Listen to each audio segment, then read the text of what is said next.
In this video, I want to discuss the performance of Mount Pleasant Crest in the October 2025 BTO launch based on the final application rate. The October 2025 BTO exercise was huge, with everyone's eyes glued to the debut of Mount Pleasant Crest, the first ever public housing project in the spanking new Mount Pleasant estate located in the prestigious Payoh town. Many people predicted that it will be ridiculously oversubscribed, and indeed, the demand seemed high. If we look at the forum application rate for first-timer families, Payoh town got 3.3, which is even higher than Bukit Merah that ends up at 3.1.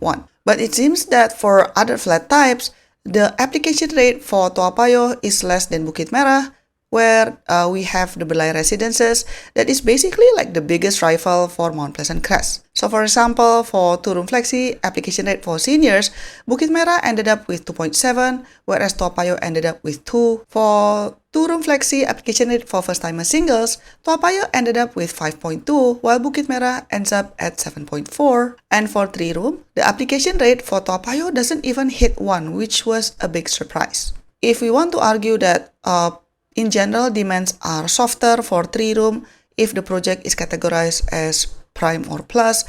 That's true, but then if you look at Bukit Merah, they still got 1.9 for 3-room, but then Payoh only 0.9.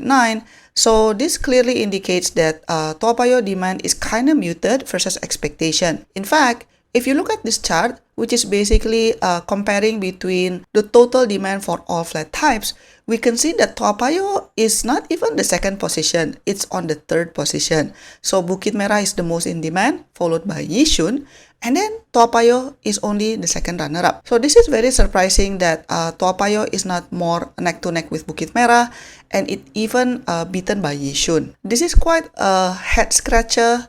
Payoh is a well-established, more central, and definitely more premium address than Yishun.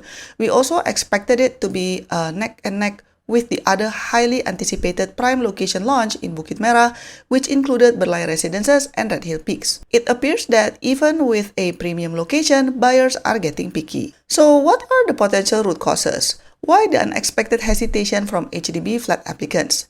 The Mount Pleasant Crest site comes with a few unique challenges that probably put a damper on the demand despite of its prime status and future MRT connectivity. The first factor could probably be the spooky factor. So this new estate is located near 2 known burial sites, and for some applicants, it seems that the proximity to cemeteries is still a very real consideration and a source of stigma, even if the area is undergoing development. And some people might think that even though it's okay for them personally, but you'll never know what would the future resale buyer think. It would probably make the unit less desirable. In fact, when I did a small poll on my channel, I asked my audience whether near cemeteries is a deal breaker. So 96 people voted, and then interestingly, about 45% people said that they would rather pick another project simply because of the cemetery factor. And when I got this result, I was thinking to myself, this is kind of high, because I was assuming that, probably 10 to 20% of people don't want to live near cemeteries, but apparently it's quite high, 45%. I know that the data size is very small, only 96 people, and it is not representative, but nevertheless, this is still something that we can take into consideration as we discuss the root cause of Mount Pleasant Crest being soft in terms of results. And then another potential root cause would be the rental unit stigma, especially from the mixed stack blocks.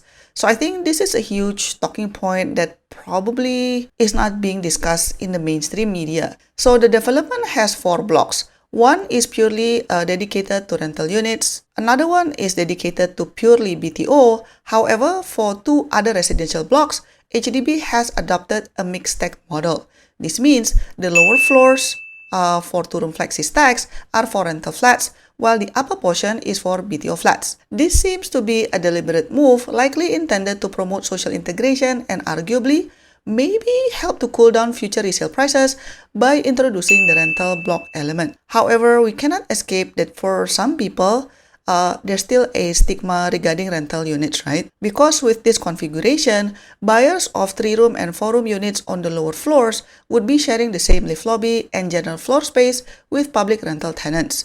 Given that Mount Pleasant Crest already has a separate dedicated rental block, the inclusion of these mixed-stack units in the 2 other blocks puzzled many in the property community and may have deterred status-conscious buyers. That is why some people are even speculating that it is being done intentionally to help cool down future resale prices. I think in the end, the Mount Pleasant Crest BTO results offer a valuable lesson. While a central premium location will always draw demand, site-specific issues like proximity to cemeteries and the inclusion of mixed-stack rental units can significantly cool off the competition. It seems that for many applicants, the dream of a premium BTO is great, but they draw the line when the perceived social and psychological costs become too high. And if you look at it from a positive angle, the lower overall application rate for Mount Pleasant Crest is actually a good news for those who have applied, especially those who applied for 3-room flats, because it translates directly to a significantly lower competition rate and a much higher probability of successfully securing a unit in this highly sought-after, centrally located prime launch project. Does this mean that Mount Pleasant Crest BTO is a terrible project? No, not at all. In fact, this is how I rated the project when I assessed from different criteria. So for Mount Pleasant Crest, as you know, this will be within walking distance to Mount Pleasant MRT station, which is 300 meters away to be exact.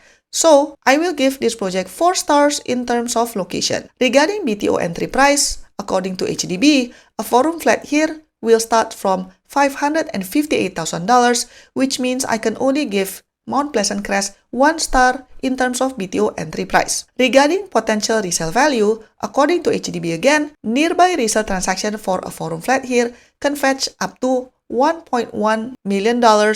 So, I will give this project 5 stars in terms of potential resale value. Regarding waiting time, unfortunately, Mount Pleasant Crest is the slowest of the bunch in this October launch. So, I can only give this project 1 star in terms of waiting time because it will take 59 months to complete. Regarding amenities, this project comes with great on-site facilities.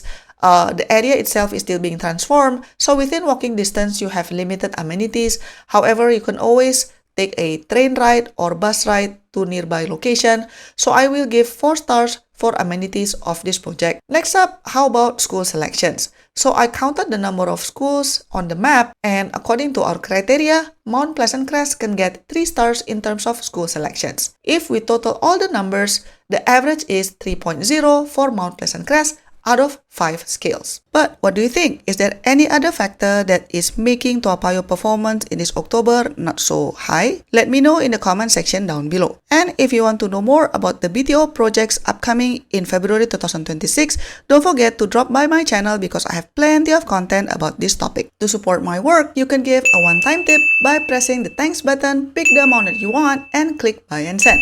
Or you can also press the join button for exclusive contents and monthly membership.